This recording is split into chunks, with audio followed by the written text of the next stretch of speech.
Pretty much every video you see on YouTube about how Goldee's Barbecue makes their world famous brisket tells you that they cook it open in the smoker and then they rest it for a long rest in foil overnight with tallow, and that's what makes their brisket so special. This is not only the best barbecue, but I would say, Tommy, isn't it the best food I've ever had? And that long rest creates a huge difference in the quality of the brisket. Well, I spent 2 days in Fort Worth, Texas at Goldee's learning from the masters, learning from Lane, Jalen, and Johnny, Jirby Barbecue here on YouTube, what their real secrets are. And you know, Johnny tells me that long overnight rest really isn't part of the secret. Matter of fact, he says it doesn't even make a difference. I don't believe that. It just, once the brisket comes down to 140, what is going on in the warmer that would make it do anything different? It's 140, it's ready to slice.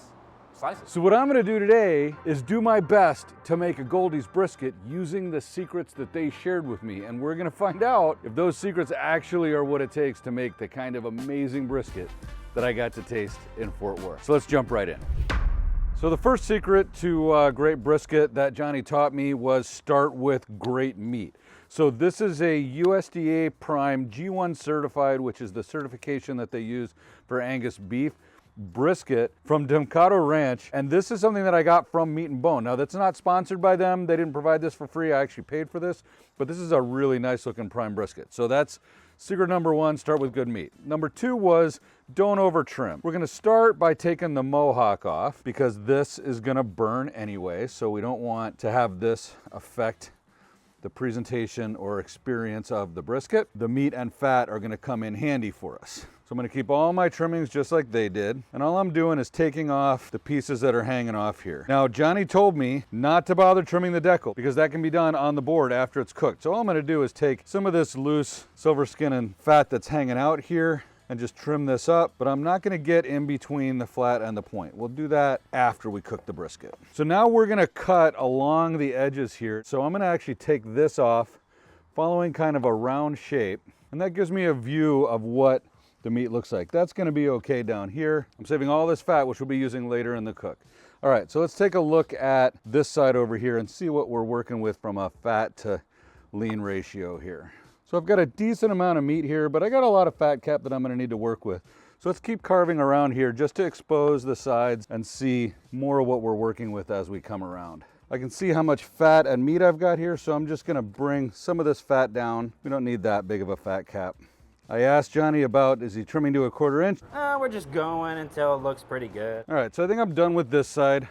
Got a couple bald spots where I dug too deep, but I think we're gonna be okay when this renders. And then on the meat side, there's not really a lot I need to do. I'm just gonna pull some of this extra big chunky fat up here. But again, I'm not gonna get in between the muscles. I'm just gonna take the stuff that I know we're not gonna leave on the brisket when we serve it because that's gonna make for great tallow. All right, so as weird as it seems to leave the decal intact, all right, see how thin this is? I'm actually gonna trim a little bit more off of the nose of this just so I can get a substantial piece of lean to work with when it comes time to cut. All right, I think we have a trimmed brisket. Time for seasoning. I gotta go get some warm water. All right, so as I alluded to, the next secret that Johnny shared with me is using warm water as the binder. So this is warm right out of the faucet, right out of my hot water, because this is gonna soften the fat even farther. And we also know that they use their own rubs in the restaurant. So we're gonna do this right here the same way that he did it. I'm gonna do a light coat on the bottom.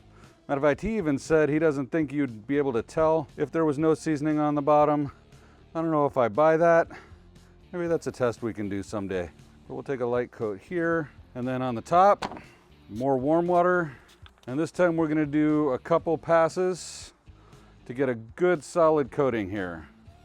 Now the sides, Johnny says, don't put any extra seasoning on the sides. It's just gonna get in the way and it's gonna potentially dry it out. All right, that is a pretty top of a brisket.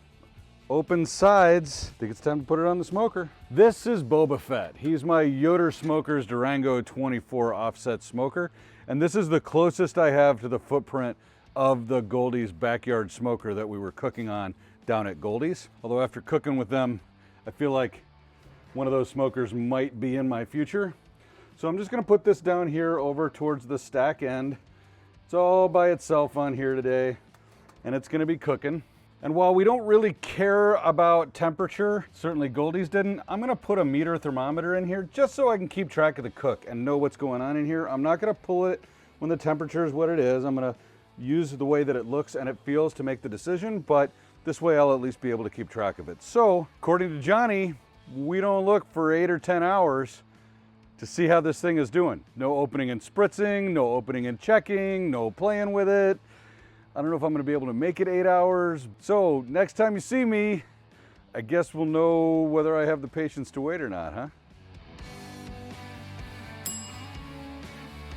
Okay, so we're 9 hours in. Let me catch you up. In order of decreasing importance, number one is I made it 9 hours without checking, so I have no idea what's in there. True confession, the last 4 hours of that, I have been asleep and Nick has been tending the fire. Thank you, Nick.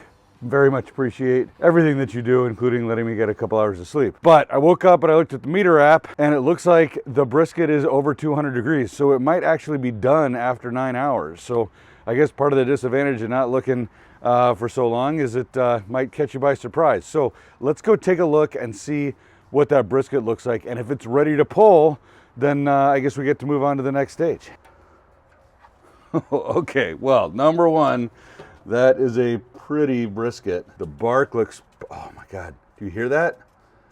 Oh, that sounds amazing. See what happens. Oh, look at this. I'm gonna do the Harry Sue, even though the guys at Goldee's didn't know. Oh, this is perfect.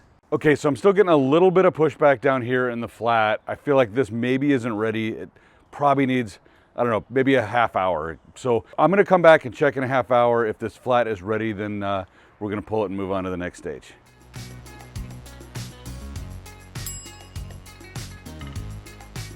All right, let's see what we got here. God, that is a pretty brisket. Yeah, I think we're ready here. It's hard to believe there was no spritzing, no nothing. That is just a thing of beauty. Man, look at this.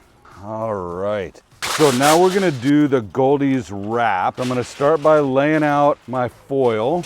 And then overnight while I was tending the fire, I rendered some of that fat down into tallow.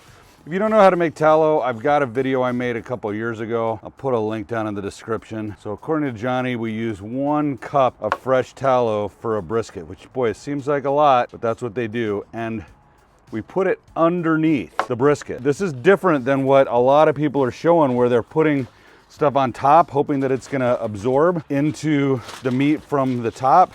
But this, according to Johnny, will help preserve the bark, but still allow the meat to absorb the tallow from the bottom. Now I'm gonna tear a little hole in the aluminum foil here so I can keep my meter in so I can watch for when we get to that 140 degrees.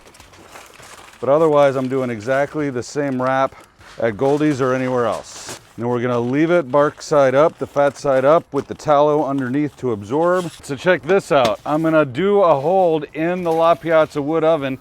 Obviously I don't have a fire going in here, but this is gonna retain heat and allow it to come down to 140 gracefully. And when it gets to 140, according to Johnny, we can slice. So I'll see you then. All right, well, the meter didn't track the cook. We didn't care about that, but it did track the rest and we're at 140 degrees.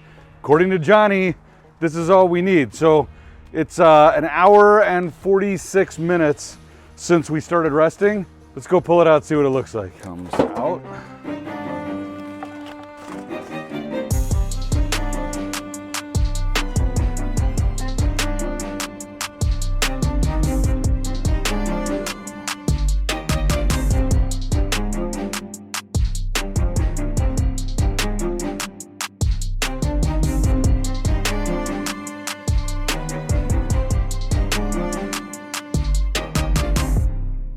Well, that looks and smells fantastic. And I haven't tasted it yet. But Nick, this is big. There's no picanha in this video. No picanha, but I got to try Goldee's brisket 2 days in a row. That's right. I don't expect that I've done as good a job as Goldee's, but it looks like it's gonna be delicious. It's got that dark bark, just it like does. Goldee's did. And it's super juicy with Juicy no spritzing. AF. Can we say AF on YouTube? That was like 20 years ago. Okay, all right. Gotta start with the flat, right? Got some nice bend to it. Got some nice pull to it. All right, you ready? Yep.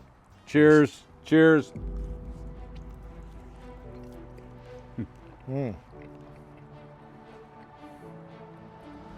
That's fantastic. So Not as tender as Johnny's was.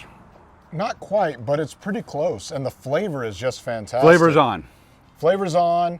And, you know, if I remember correctly, it's been over a year since we've done the Black's follow-up, but I like this better than the Black's follow-up. Ooh, I'm telling Barrett. I said follow-up. I said All right. follow-up.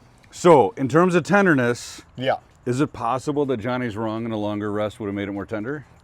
I think that's worth a test. Okay, so Honestly, we should definitely 'cause do you got that. this down to 140 and we just went straight and cut. One thing we noticed was that the tallow didn't fully absorb like it did in the one that So we maybe had the back in long Texas. rest makes a difference. Possibly. So let's do that test. And then you know what else we should do? Since the Barrett's brisket was the one that we liked Oh the best man, before, that was fantastic. we should do the combination.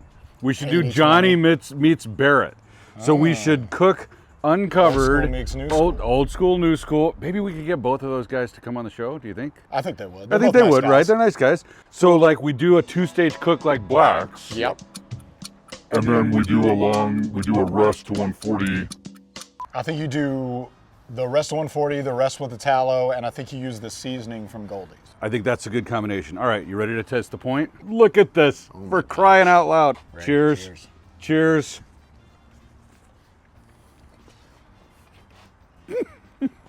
Wow. Dude.